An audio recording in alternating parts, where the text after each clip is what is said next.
શું તમને વાંચેલું યાદ નથી રહેતું એની ચિંતા સતાવે છે?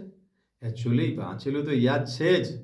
કારણ કે જ્યારે તમે અનુભવ કર્યો હશે કે પરીક્ષા ખંડમાં તમે બેસો છો ત્યારે બધું બાષ્પીભવન થઈ જાય છે ભાઈ. અને જેવા પરીક્ષાની બહાર નીકળો એટલે અલ્યા આ તો આવડતું હતું, પણ એ વખતે યાદ આવ્યું નહીં. આવું કેમ થતું હશે કે અંદર તો પડ્યું હતું પણ સમયસર બહાર ના આવ્યું? શું તમે સમયસર બહાર કાઢવા માંગો છો? તો આવો રિવિઝન કરીએ. રિપીટેશન એટલે એકના એક વસ્તુ વારંવાર વાંચવી કે લખવી તે, પણ રિવિઝન આંખ બંધ કરીને થાય. આંખ બંધ કરીને સાંજે ઊંઘતા પહેલા 10 મિનિટ બેસી જાઓ અને સવારથી સાંજ સુધી તમે જે વાંચ્યું હોય, આખું વર્ષ દરમિયાન જે તમને શિક્ષકોએ ભણાવ્યું હોય, વારંવાર આંખો બંધ કરીને એને જોવાનો પ્રયત્ન કરો. ફોટોકોમિક મેમરી શાર્પ કરો, એક્ટિવ કરો, અને પછી પરીક્ષામાં તરત જ તમને યાદ આવી જશે.